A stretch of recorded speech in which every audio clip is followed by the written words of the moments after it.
CM D K Shivakumar ಹೊತ್ತಿಸಿದ್ದ ಒಂದೇ ಒಂದು ಕಿಡಿ ರಾಜ್ಯ ಬಿಜೆಪಿಯಲ್ಲಿ ಹೊತ್ತಿ ಉರಿಯುತ್ತಾ ಇದೆ. ಬಿಜೆಪಿ ರಾಜ್ಯಾಧ್ಯಕ್ಷ BY ವಿಜಯೇಂದ್ರ ಶಾಸಕ ಸ್ಥಾನಕ್ಕೆ ರಾಜೀನಾಮೆ ನೀಡಿ ಶಿಕಾರಿಪುರದಲ್ಲಿ ಮರುಚುನಾವಣೆ ಎದುರಿಸಬೇಕು. ಚುನಾವಣೆಯ ಗೆಲುವು ಕಾಂಗ್ರೆಸ್ ಭಿಕ್ಷೆಯಲ್ಲ, ಬಿಜೆಪಿಯ ಶಕ್ತಿ ಎಂಬುದನ್ನು ನಿರೂಪಿಸಬೇಕು ಅಂತೇಳಿ ಒಂದು ಕಾಲದ ಯಡಿಯೂರಪ್ಪನವರ ಅತ್ಯಾಪ್ತ ಹರಿಹರ ಶಾಸಕ BP ಹರೀಶ್ ಒತ್ತಾಯಿಸಿದ್ದಾರೆ. ಏನು ಹೇಳಿದ್ದಾರೆ ಕೇಳಿಸ್ಕೊಳ್ಳಿ. ವಿಜೇಂದ್ರ ಅಣ್ಣ ನನಗ ವಿಜೇಂದ್ರ ಕಣ ಏನೋ ಕಾಂಗ್ರೆಸ್ ಪಕ್ಷದ ಭಿಕ್ಷೆಯಿಂದ ನಾವು ಯಾರೊಬ್ಬ ನಾಗರಾಜ್ ಗೌಡ ಟಿಕೆಟ್ ಕೊಟ್ಟಿದ್ರೆ ನೀನ್ ಅಸೆಂಬ್ಲಿಗೆ ಬರ್ತಿರ್ಲಿಲ್ಲ. ಇದನ್ನ ಗಮನದಲ್ಲಿಟ್ಕೋ. ಕಾಂಗ್ರೆಸ್ ಅಧ್ಯಕ್ಷರೇ ಹೇಳ್ತಾರಲ್ಲ, ನಿಂತ್ಲಿ ಅವ್ರು ಹೇಳಿ, ಹೌದು ಭಿಕ್ಷೆ ಬೇಡ ನಮಗೆ. ನಮ್ಮ ಪಕ್ಷದ ಅಧ್ಯಕ್ಷರಿಗೆ ಅವ್ರು ಕಾಂಗ್ರೆಸ್ ಕೊಟ್ಟಂಥ ಭಿಕ್ಷೆಯಿಂದ ಶಾಸಕರಾಗಿರ್ತಕ್ಕಂಥದ್ದು ಬೇಡ ಇಲ್ಲ. ನಮ್ಮ ಶಕ್ತಿ ಇದೆ BJPಗೆ, ಅವ್ರು ರಾಜೀನಾಮೆ ಕೊಟ್ಟು ನಾವು ಗೆಲ್ಸ್ಕೊಂಬರ್ತೀವಿ. ಏನಿದು ನೋಡಿ,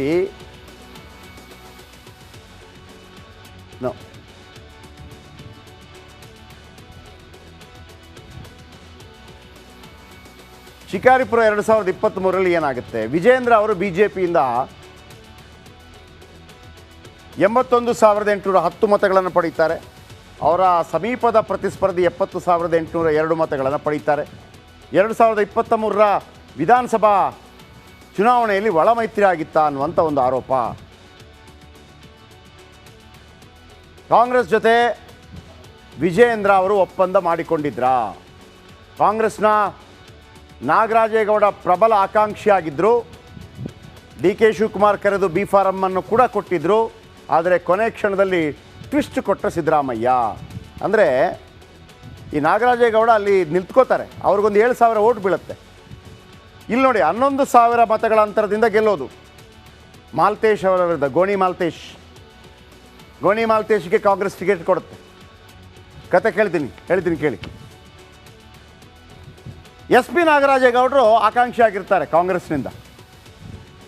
ಇಲ್ಲಿ 70,802 SP ನಾಗರಾಜೇಗೌಡರು ತಗೊಂಡ ಓಟಲ್ಲ, ಇದು ಗೋಣಿ ಮಾಲ್ತೇಶ್ ಅವರ ಓಟು. SP ನಾಗರಾಜೇಗೌಡರಿಗೆ ಒಂದು 7,000 ಓಟ್ ಬೀಳುತ್ತೆ, ಇವರಿಗೆ 81,810. ಅಂದರೆ ಭಾಳ ಕಡಿಮೆ ಅಂತರದಲ್ಲಿ SP ನಾಗರಾಜೇಗೌಡರು ಏನಾದರೂ ಕಾಂಗ್ರೆಸ್ ಅಭ್ಯರ್ಥಿ ಆಗಿದ್ದಿದ್ರೆ ವಿಜಯೇಂದ್ರ ಗೆಲ್ತಿರಲಿಲ್ಲ. B ಫಾರಂ ಕೊಟ್ಟಿದ್ರು SP ನಾಗರಾಜೇಗೌಡರಿಗೆ ಹೆಲಿಕಾಪ್ಟ್ರಲ್ಲಿ ಬಂದು. ಕೊನೆ ಗಳಿಗೆಯಲ್ಲಿ ಒಂದು ಅಡ್ಜಸ್ಟ್ಮೆಂಟ್ ಆಯಿತು. ಆ ಅಡ್ಜಸ್ಟ್ಮೆಂಟ್ ಇವತ್ತು ಹೇಳ್ತೀನಿ ಕೇಳಿ. ಏನು? SP ನಾಗರಾಜೇಗೌಡರಿಗೆ ಕೊಡಬೇಡಿ ಟಿಕೆಟ್, ಹಾಗೇನೆ SP ನಾಗರಾಜೇಗೌಡರಿಗೆ ಕೊಡದೇ ಇದ್ದರೆ ವಿಜೇಂದ್ರ ಗೆಲ್ತಾರೆ. ಹಾಗೇನೆ ಪ್ರಬಲವಾದಂಥ ಅಭ್ಯರ್ಥಿ V ಸೋಮಣ್ಣ ಇದ್ದಾರಲ್ಲ, ಎಲ್ಲಿ ವರುಣದಲ್ಲಿ, ಹೆಚ್ಚು ಪ್ರಚಾರ ಮಾಡಬಾರದಾಗಿ ವಿನಂತಿ ಯಡಿಯೂರಪ್ಪನವರು ಕೂಡ ಹೋಗ್ತಾರೆ ವರುಣಾಗೆ. ಎಲ್ಲೂ ಕೂಡ ಲಿಂಗಾಯತ ಸಮುದಾಯ ಇರುವಲ್ಲಿ ಅವರು ಏನು ಪ್ರಚಾರ ಮಾಡಲ್ಲ, ಬೇರೆಲ್ಲ ಕಡೆ ಮಾಡ್ತಾರೆ, ಅರ್ಧಕ್ಕೆ ಬಂದುಬಿಡ್ತಾರೆ. ಹಾಗಾಗಿ ಒಂದು ಅಡ್ಜಸ್ಟ್ಮೆಂಟ್ ಪಾಲಿಟಿಕ್ಸ್ ನಡೆದಿದೆ ಅನ್ನುವಂಥ ಆರೋಪ ಆ ಟೈಮಲ್ಲಿ ಕೇಳಿ ಬಂದಿತ್ತು. ಈಗ ಇದನ್ನು ಹೇಳಿದಾಗ ಅನೇಕ ರೆಕ್ಕೆ ಪುಕ್ಕಗಳು ಗರಿಗೆದರ್ತಾ ಇದೆ. ಓಕೆ,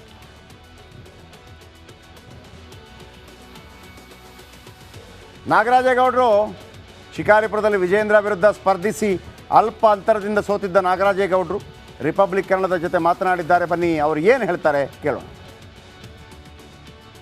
ಕಳೆದ 2023 ಸಾರ್ವತ್ರಿಕ ವಿಧಾನಸಭಾ ಚುನಾವಣಾ ಸಂದರ್ಭದಲ್ಲಿ ನಿಮ್ಮ ಎದುರಿಗೆ ಸ್ಪರ್ಧೆ ಮಾಡೋಂಥ ಇದ್ದಂಥ ಸಂದರ್ಭದಲ್ಲಿ ಏನು ನನಗೆ ಕೊನೆ ಕ್ಷಣದಲ್ಲಿ ಏನು ಕಾಂಗ್ರೆಸ್ ಪಕ್ಷ ಟಿಕೆಟ್ ವಂಚನೆ ಆಯಿತು, ಕೈ ತಪ್ಪಿತು ಏನೋ ಒಂದು ಕಾರಣಾಂತರದಿಂದ. ಯಥೇಚ್ಛವಾದ ಹಣ ಏನಂದರೆ ಸುಮಾರು 100 ಕೋಟಿ ಹಣವನ್ನು ಖರ್ಚು ಮಾಡಿ ಶಿಕಾರ್ಪುರ ತಾಲೂಕಿನಲ್ಲಿ ನೀವು ಒಬ್ಬ ಪಕ್ಷೇತರ ಅಭ್ಯರ್ಥಿಯಾಗಿ ನಾನು ಸ್ಪರ್ಧೆ ಮಾಡಿದಂಥ ಸಂದರ್ಭದಲ್ಲಿ ಕೇವಲ ನನ್ನ ಎದುರಿಗೆ ನೀವು 81,000 ಚಿಲ್ಲರ ನೀವು ಓಟ್ ತಗೊಂಡು, ನಾನು 71,800 ಓಟ್ ತಗೊಂಡು ಕೇವಲ ಒಂದು 4,500 ಮತಗಳ ಅಂತರದಲ್ಲಿ ನೀವು ಗೆದ್ದಂಥ ವಿಷಯ ಇಡೀ ರಾಜ್ಯಕ್ಕೆ ಗೊತ್ತಿರೋಂಥ ವಿಚಾರ. ಇಡೀ ರಾಜ್ಯದ ಜನರು ಮಾತಾಡ್ತಿರೋದು, ಅದೇ ರೀತಿ ಶಿಕಾರ್ಪುರ ತಾಲೂಕಿನ ಜನರು ಮಾತಾಡ್ತಿರೋಂಥದ್ದು. ಇವತ್ತು ನಾಗರಾಜಗೌಡಗೆ ಅಂದರೆ ಟಿಕೆಟ್ ಸಿಕ್ಕಿದ್ರೆ ಕಾಂಗ್ರೆಸ್ ಪಕ್ಷದಿಂದ ಸುಮಾರು 20,000 ಸಾವಿರ ಲೀಡ್ನಲ್ಲಿ ಗೆಲ್ತಿದ್ರು. ಆದರೆ ಎಲ್ಲೋ ಒಂದು ಕಡೆ ಟಿಕೆಟ್ ವಂಚಿತ ಆಗಿದ್ದರಿಂದ ಆದರೂ ಸಹಿತ ಇವತ್ತು ಇಂಥ ದೊಡ್ಡ ಪೈಪೋಟಿ ಕೊಡಲಿಕ್ಕೆ ಶಿಕಾರ್ಪುರ ತಾಲೂಕಿನ ಜನರು ಇವತ್ತು ಅವರ ಗಟ್ಟಿ ನಿರ್ಧಾರ, ಇಷ್ಟು ಅವರ ಹಣ ಚೆಲ್ಲಿದಂಥ ಎದುರಿಗೆ ಅವರ ಅಧಿಕಾರದ ದಾಹ, ಅಧಿಕಾರದ ಏನು ದಬ್ಬಾಳಿಕೆ ವಿರುದ್ಧವಾಗಿ ಜನರು ಇವತ್ತು ಸರಿಯಾದ ರೀತಿ ಸೋತಿರ್ಬೋದು. ಆದರೆ ಗೌರವಯುತವಾಗಿ ಸೋಲಂತ ಇದನ್ನು ನಮ್ಮ ಶಿಕಾರ್ಪುರ ತಾಲೂಕಿನ ಜನರು ನನಗೆ ಆಶೀರ್ವಾದ ಮಾಡಿದಂಥ ಸಂದರ್ಭದಲ್ಲಿ ಇಲ್ಲಿ ಒಂದು ಸಣ್ಣ ಕರೆಕ್ಷನು. ನಾಗರಾಜೇಗೌಡರು ಟಿಕೆಟ್ ಕೇಳಿದ್ರು, ಕಾಂಗ್ರೆಸ್ ಕೊಡಲಿಲ್ಲ, ಗೋಣಿ ಮಾಲತೇಶ್ ಅವರಿಗೆ ಕೊಡುತ್ತೆ. ಆದರೆ ನಾಗರಾಜೇಗೌಡರಿಗೆ 70,000 ಓಟು ಬರುತ್ತೆ.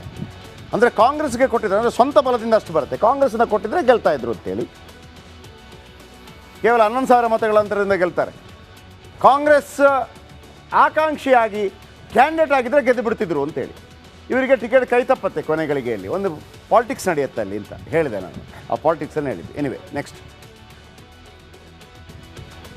ಇನ್ನು ಚನ್ನಪಟ್ಟಣ ಉಪಚುನಾವಣೆಗೆ ಮೈತ್ರಿಕೂಟದ ಅಭ್ಯರ್ಥಿ ಆಯ್ಕೆ, ಎರಡು ಪಕ್ಷಗಳ ದೋಸ್ತಿಯ ನಡುವೆ ಬಿರುಕು ಮೂಡಿಸಿದರೆ ಅಚ್ಚರಿ ಪಡಬೇಕಿಲ್ಲ.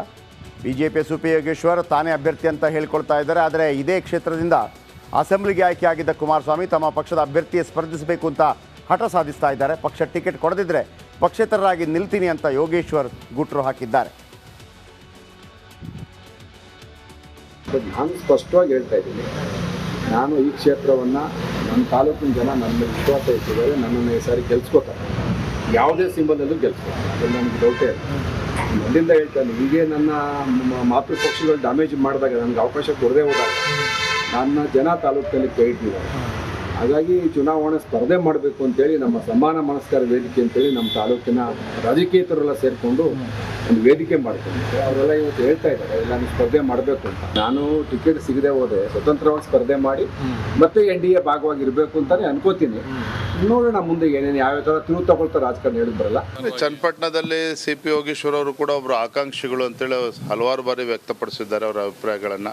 ಅದು ತಪ್ಪು ಅಂತಲೂ ಕೂಡ ನಾನು ಹೇಳೋದಕ್ಕೆ ಸಾಧ್ಯ ಇಲ್ಲ. ಆದರೆ BJP JDS ಎರಡೂ ಪಕ್ಷಗಳು ಒಟ್ಟಿಗೆ ಹೋಗ್ತಕ್ಕಂಥ ಸಂದರ್ಭದಲ್ಲಿ ಅಲ್ಲಿ JDS ಪಕ್ಷ ಮಾನ್ಯ ಕುಮಾರಸ್ವಾಮಿ ಅವರು ಶಾಸಕರಾಗಿ ಅಲ್ಲಿ ಆಯ್ಕೆ ಆದಂಥ ಸಂದರ್ಭದಲ್ಲಿ ಅಲ್ಲಿ ಯಾರು ಅಭ್ಯರ್ಥಿ ಆಗಬೇಕು, BJP ಮತ್ತು JDS ಎರಡೂ ಪಕ್ಷದ ವರಿಷ್ಠರು ಕೂತು ಚರ್ಚೆ ಮಾಡಿ ಅಂತಿಮ ತೀರ್ಮಾನವನ್ನು ಮಾಡ್ತಾರೆ.